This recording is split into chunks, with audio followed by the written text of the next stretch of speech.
ক্যারিয়ারটাকে ধ্বংস করে দিও না। তোমাদের বয়স হয়তো এখন 18, 19, 20, 21, 22, 23 হবে অন এন অ্যাভারেজ। আমার বয়স যে খুব বেশি, ইটস নট লাইক দ্যাট। আমিও তোমাদের মতো একজন যুবক।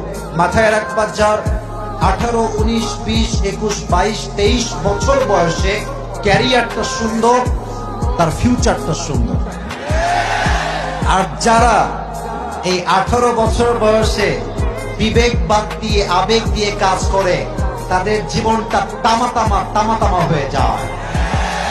আর যে যুবকরা এখানে সবাইকে বলছে, যাদের গার্লফ্রেন্ড আছে, ভালো হয়ে যাও মাসুদ, ভালো হয়ে যাও।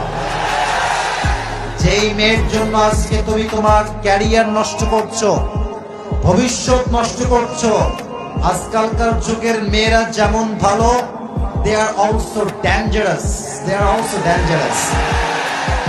প্রেম করবে তোমার সাথে, তোমারই বলবে আই লাভ ইউ, বাট याद रखना मेरे दोस्त, अगर पैसा तुम्हारे पास नहीं हो तो टकला से भी शादी कर ले। এজন্য আমাদের কথা একটা, সময় থাকতে আমরা ক্যারিয়ারকে সুন্দর করব, আল্লাহর রাস্তায় চলবো, আমি আল্লাহর প্রিয় বান্দা হব, মানুষের কাছে আমি গ্রহণযোগ্য একজন মানুষ হব, ঠিক কিনা বল?